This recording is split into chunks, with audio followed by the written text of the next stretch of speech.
presentation will be by Neha Tyagi, who is the VP Business Development with C2FO. Neha is known for her solution-focused mindset. She works with Indian corporates and multinationals to identify successful working capital strategies that uniquely accommodate their business objective. She is well versed in bringing together cross-functional stakeholders to achieve common ground and deliver strong business results. Prior to C2FO, she worked in corporate banking in both credit risk and relationship management roles at Kotak, HSBC and State Bank of India. Can we welcome Neha and a colleague on stage for a fireside chat, please? Good afternoon, everyone. My name is Neha. Thank you for that introduction. I am leading enterprise sales for C2FO in India. The topic today we have is unlocking value in procurement and sustainability strategies. But before that, I thought we should just give you a brief introduction about who we are. I'm not sure if a lot of you are well versed with what we do, but when I was hearing everybody today in the conversation, it's not about procurement, it's about processes. We're a company which helps unlock working capital, which is a very important aspect of the entire procurement setup. We're also a very supplier-facing organization. And just to give you a brief introduction about who we are, where we've come from. So we're a multinational company. We're headquartered in US. The company was formed about 14 years back. And the company came to India in about 2015. And over the last 7 years, we've built a great franchise, a lot of customers, supplier network into the system. But always it's important to understand what's the story behind any of these initiatives or companies which come into form. And I just want to share a small story with you. They say that necessity is the mother of all inventions, and that's how C2FO also came into being. Our founder was running a small company like a supplier. At the helm of the financial crisis, he had a challenge. He was unable to pay his salaries. He went back to his buyer and said, I know there is a payment term. Can you pay me early? I'm happy to give you a discount. He was able to get his money, he was able to pay his salaries, but he also realized that there is this profound problem in the system wherein there is a broken credit system, there is a challenge because of which the liquidity is getting trapped between the setups, and he thought, why can't I look at a solution wherein I can unlock this capital, unlock this value? And that's what gave rise to C2FO. We started as a small setup in the US, and today the company is present across the globe. It is touching the lives of almost 1.7 million businesses, what we call as the suppliers, and about 300 plus corporates like yourselves are contributing to this network. And as I said, as a supplier, we thought about it, we started the thing, and that's why we are very, very passionate about the mission that we work for, which is to deliver a future where every company in the world has the capital that they need to grow. And it's also important for us to really ensure that we're creating a fair, inclusive financial world while effecting positive change on the most pressing economic, environmental, and social challenges. Now, what do we believe in, right? We believe that working capital is water for commerce. We believe that working capital is as important for business life as water is for biological life. We believe that the traditional risk-based underwriting systems of working capital, there's a broken credit system, and because of which somebody's AP, somebody's AR, but it's not able to match. And we believe that we are able to create a network where we can create this match and we can distribute working capital in the most seamless, in the most cost-effective, and to ensure that we're able to give it to multiple businesses which are around the globe, right? And essentially we are saying that we want to create a new economy. Now, when we started, just like, I was just saying that, like that first drop, which is important for biological life, we created the first connection for ourselves. And today, after building those connections, this is what our network looks like. When I say 300 corporates across the globe, 1.7 million businesses whose lives are getting touched by the network that we've created. Overall, in these last 10 plus years, we've accelerated about $221 billion of working capital.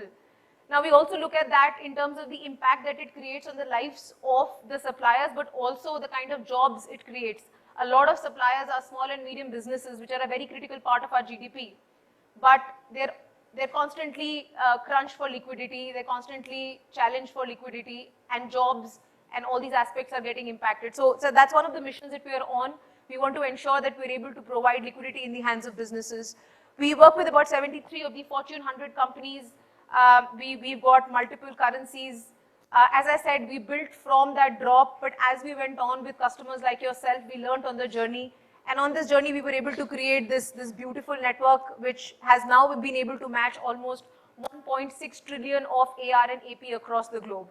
We're also very passionate about monitoring how we are doing. So we monitor something called as the NPS, the Net Promoter Score, and very proud of the fact that our Net Promoter Score is world class at 72. And just to give you perspective, we touch various industries. In India, specifically FMCG, auto, cement, retail, pharma, we've been able to create a critical mass for ourselves. And that also helps us learn more about procurement practices, about suppliers, about behaviors, and different other aspects. And so with that introduction, we thought that, we don't want to really give you a pitch in terms of what we do and how we do. We thought that why don't we bring the learnings that we have gathered all across the globe of talking to procurement leaders like yourself and bring that knowledge today in this discussion. So I'm going to have a fireside chat with Mr. 𝗏𝗏𝗫𝗏. He's a veteran working with Microsoft for a very long period, worked with a lot of procurement functions in helping their digital journey, and he also happens to be my colleague. So we thought that, why don't we share our learnings and best practices in the form of a fireside chat with all of you today. Raj.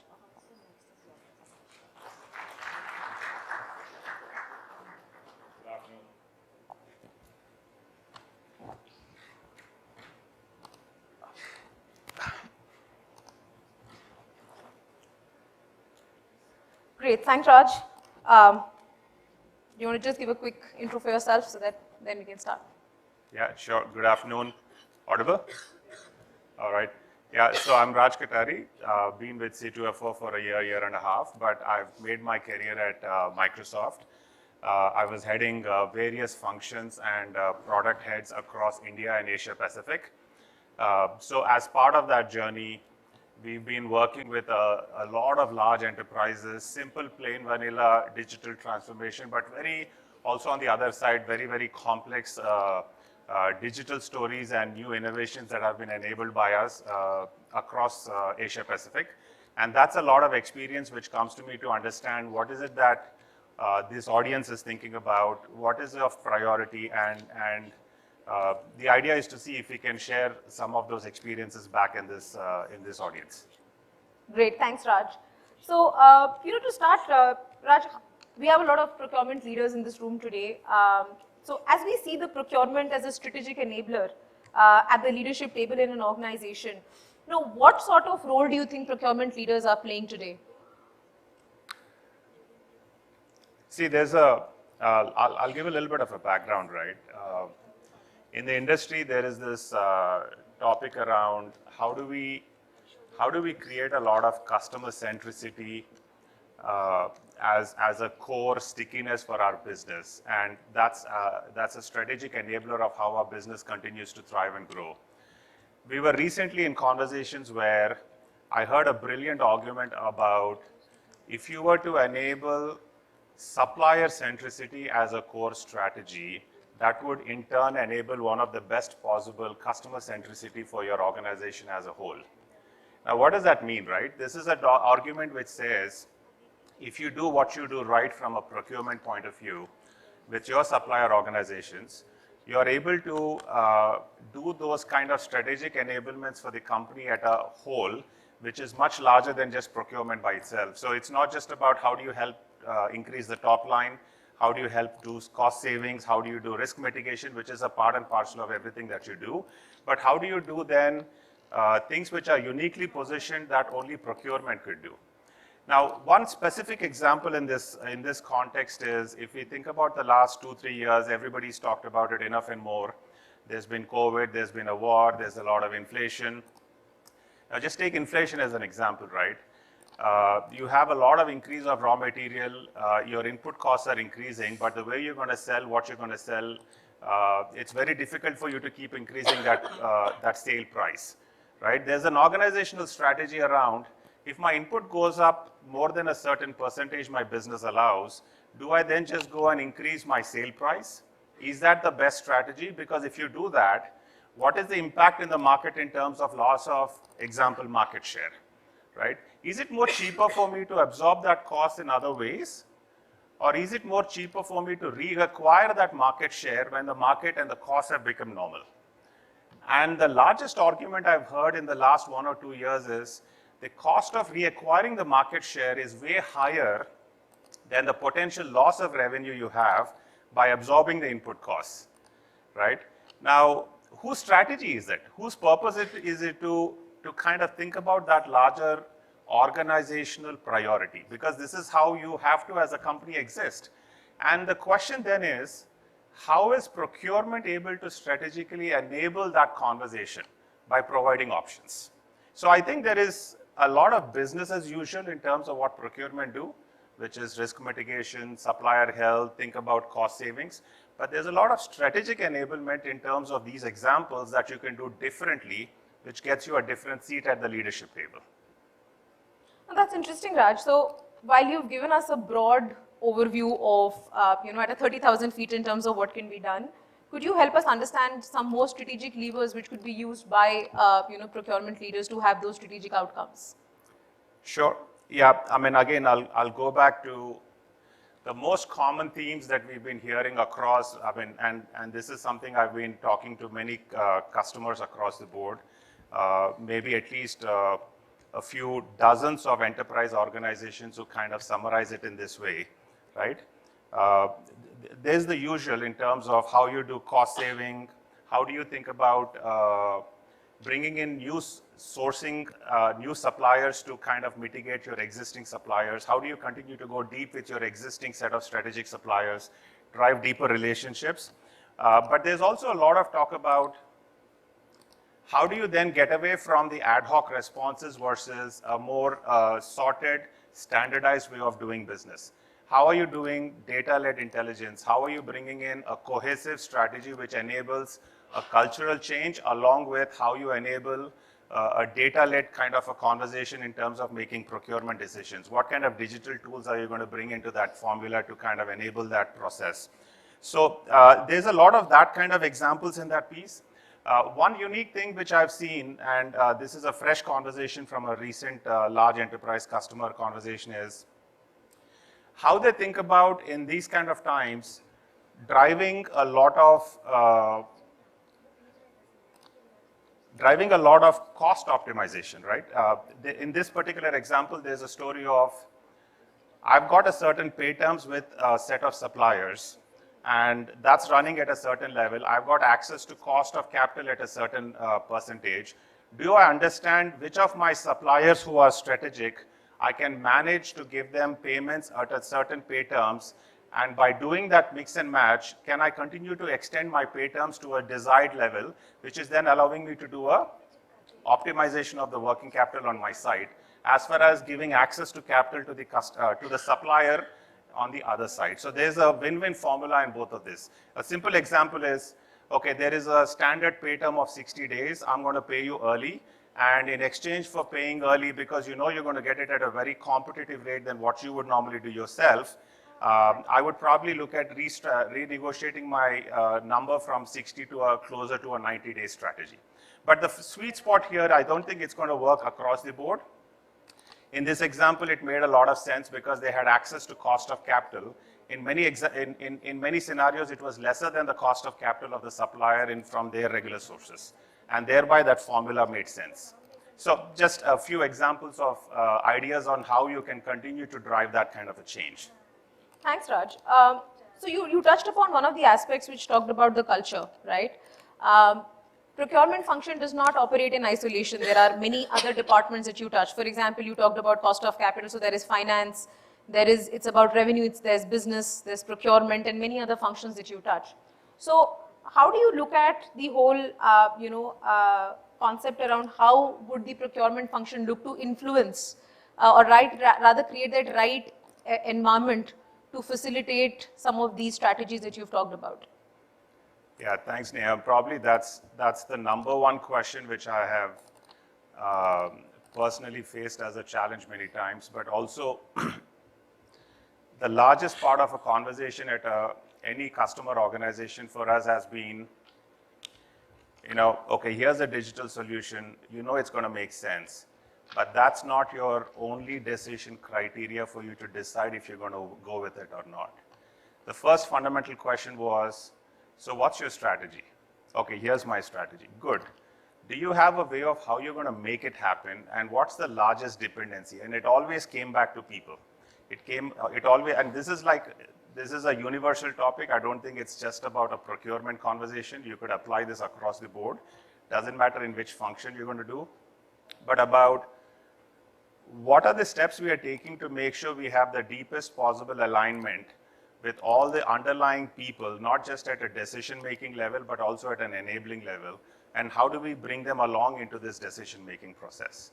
I have seen some of the most effective leaders, and I have a lot of examples in terms of how they go and have open and direct conversation with some of the other cross-functional leaders and talk about, all right, this is what we think is going to make sense, but what is it from your perspective?